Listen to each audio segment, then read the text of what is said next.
Hey, Jeremy, how are you? Hey Abel, how are you? I'm awesome. Good, good. Thank you so much for doing this. Yeah, no problem.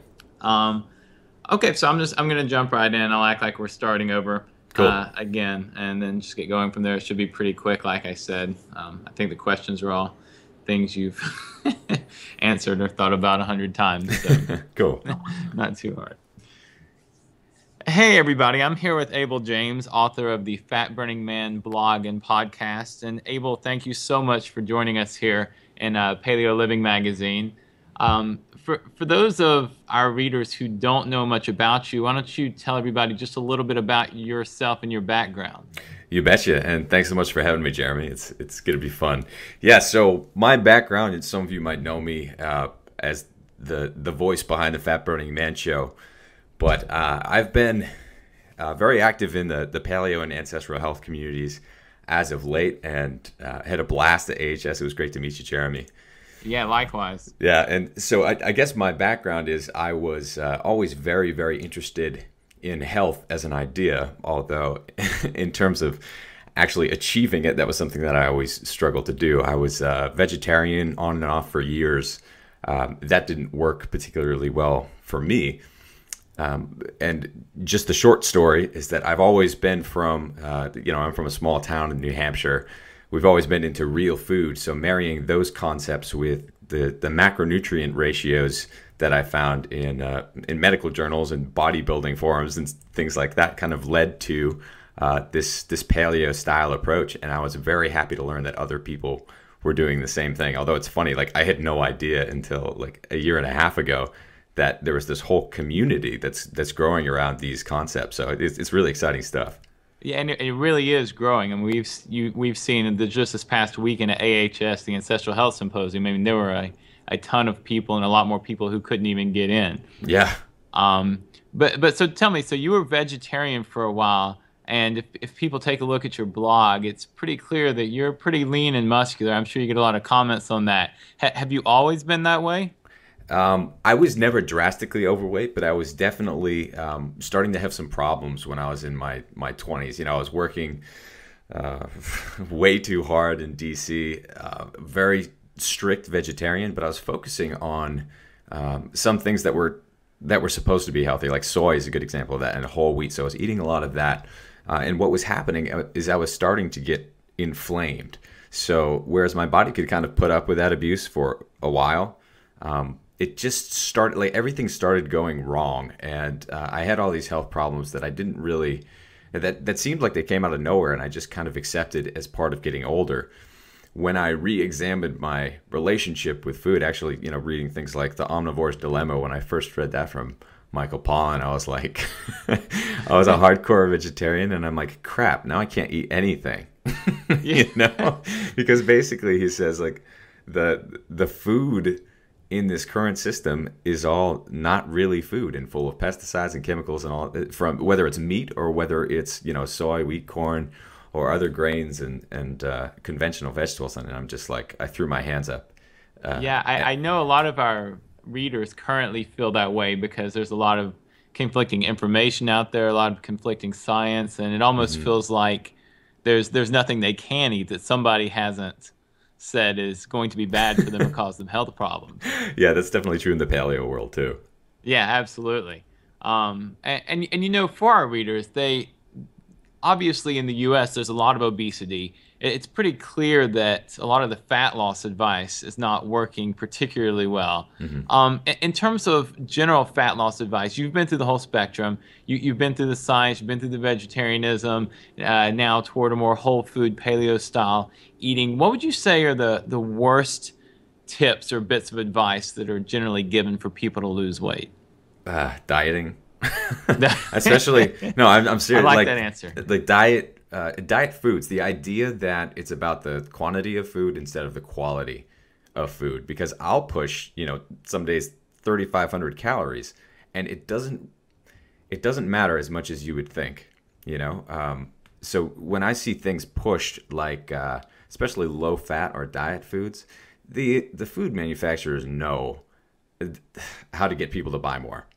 And what better way to get people to buy more than like 100-calorie snack packs, right? Where there are like 5 mini Oreos in a bag, and that's supposed to be like a satisfying, filling snack. No way. People just like burn through those things. And instead of eating one 100-calorie snack pack, they'll eat 6 of them.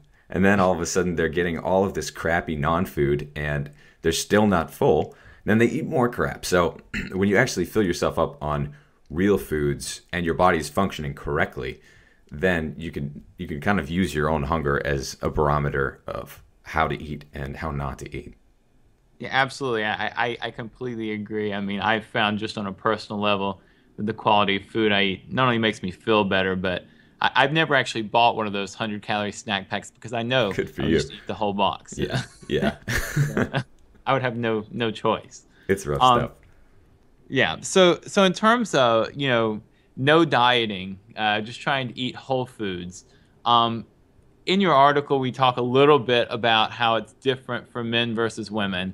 And obviously a lot of the information out there is geared towards women and at the very least differentiates, here's how to lose weight for women, here's how to lose weight for men. Mm-hmm. How do you personally think it's different for men to lose weight, if at all?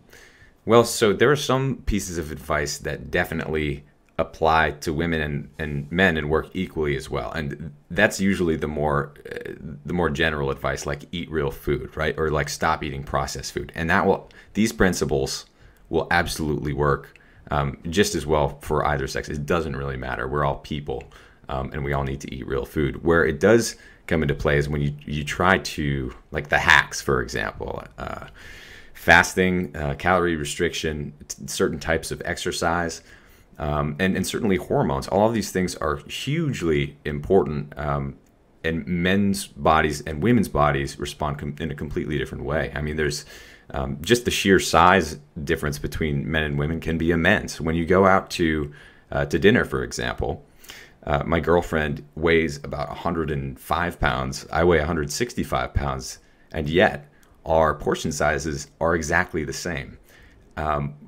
So saying that someone should, eat half their dinner or eat their whole dinner, it becomes very complicated when you try to give this generic advice to everyone, because body size is a huge thing.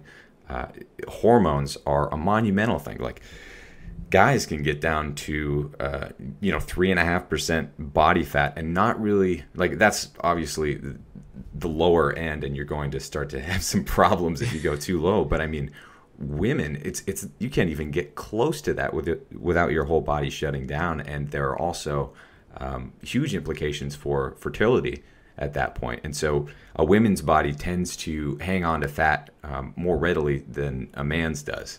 And there are pros and cons. I'm not saying it's better or worse to be either sex when it comes to fat loss or building muscle, but there are definitely differences. Absolutely, absolutely. And I think it's something that's starting to get talked about more mm-hmm. now. I know in this issue we've got Stephanie Ruper, who's been doing some good work lately on that, and then Mark and Mike are also talking more about hormones. Mm-hmm. So, what you're saying about hormones definitely resonates and is starting to get a lot more talk time in the paleo community, mm-hmm. Which I think really important. Yeah, rightly so. So we've talked a little about fat loss. But do you think people should even be focused on fat loss at all? I know you've talked about, we shouldn't be focused on dieting. Let's focus on eating real foods. Do you think it'd be more beneficial not to focus on fat loss in general and just focus on other health habits, whether it's performance, just good eating, sleep, things like that? Do you think that would be a more successful approach? Yeah, I was actually talking to someone yesterday about that, and just going to the Ancestral Health Symposium, it's pretty neat because you're around all these paleo celebrities and all of these, hot people. But that's definitely true. Yeah, but they're optimizing often the way that they look over the way that they feel. And I feel like once you embrace this style of living, for most people, it works, and fat loss happens, especially if you're carrying around any bit of extra weight. But for me personally, and a lot of the people I coach, it's like once you arrive at a healthy body composition, then you need to optimize the way that you feel. And maybe even before that, maybe, if you don't have that much fat to lose anyway, it's more important to optimize the way that you feel than how much you're losing every week. That's kind of the wrong mentality, and it's certainly not a sustainable one. So in my experience, when I push myself too far, my energy drops to the floor, and it's just not enjoyable. I start to suffer because I'm still in this fat loss mentality, and there's something empowering about knowing how to do that if you want to, but it's not really a good lifestyle choice, right? So yeah, absolutely. we should be trying to optimize. Can you tell us a little bit, what are you focused on now? I mean, what kind of things do you focus on? Because I know a lot of our readers and listeners will hear this and let's say, well, that's great, but what should I start with? What could I focus on? So give us an example of something that you're focused on currently. Yeah, so there are, especially with my listeners, it's funny, there's this dichotomy between the people who are just getting started and they're like, wow, paleo, this works, and you lose all this weight at the beginning. And then there are the people who have been doing it for a long time, and they're looking to really optimize their lives and looking for more advanced hacks and things like that. What I'm doing, I know how to get down to a low body fat percentage. I know how to, bulk up and build muscle, and there are some trade-offs there in terms of performance.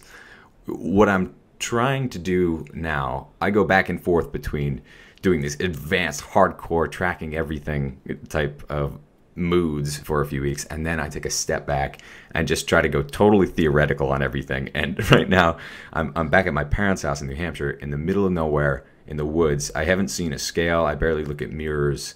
It's just this really, I'm trying to go back to the whole primal approach, of being a human, Absolutely. not really wearing shoes. And I think that a lot of people call me crazy, but whatever, I'm over that. I think it's a healthy thing to do, because as humans, we're too caught up in these things that are very much not human. Right, absolutely. And I think for a lot of the things that you said in terms of hormones and general health, just taking that step back is often as important as trying to push forward and track and perfect everything. I know a lot of people, even in the paleo community, will often overtrain and find themselves low on energy. And it's like, at some point, your mind is more important than your body. Absolutely. I was talking to Brad Pilon, who's big into fasting and the perfect body composition, bodybuilding, and all of that. And he's like, I have a six-pack sometimes, but sometimes it's just blurrier than others. I'm like, I like that, because and I'm sure he's not worried about it. Yeah, you don't worry about it. You don't obsess over it. And in the end, it's not that big of a deal. It's more important about how you feel than because that will reflect how you carry yourself, how you look, and the rest of your life in general. Absolutely. So I think we might have already answered this question, but I wanted to kind of leave the video here. And that is, for those people who are already paleo, like your listeners or our readers, and who already eat a generally pretty clean diet, what tip would you leave them with for either burning more fat or for general health? And maybe it's some of the stuff we've already talked about, or maybe it's something that we've missed. I would say individualize your own program. Learn your body. You're going to be the master of your own body, and it doesn't matter how many blogs you go to, how many podcasts you listen to. It's like, my advice is pretty similar to the people who I'm coaching at the beginning, because everyone has these general principles, but then it can become very, very different based on your personal situation. So try to see how your body responds to the carbs are a really good example of that. Some people, I know myself personally, when I go really low carb, I don't feel that great. It doesn't tend to work for me, at least not right now. Whereas other people, they go low carb, and that is absolutely optimal for them. So see what kind of person you are. Don't freak out. Don't read all of these conflicting ideas and be like, oh, I can't eat anything, like this tomato is going to kill me. It's not. See how your body responds and kind of create your own personal relationship, because you're the expert on you, not me, or anyone else for that matter. Absolutely. I think that's great advice, and something that I try to take to heart every day. Awesome. Well, Abel, thank you so much. This has been really helpful and great, and I'm sure our readers will love it. So thank you again for being on, and hopefully we'll hear more from you soon. All right. Thanks so much, Jeremy. All right. Thanks, Abel. Yeah, cheers. All right. Awesome. So I will. I've shot you the the PDF. You've seen everything. Yeah, that looks great, by the way. You Totally have cool. an iPad, yeah?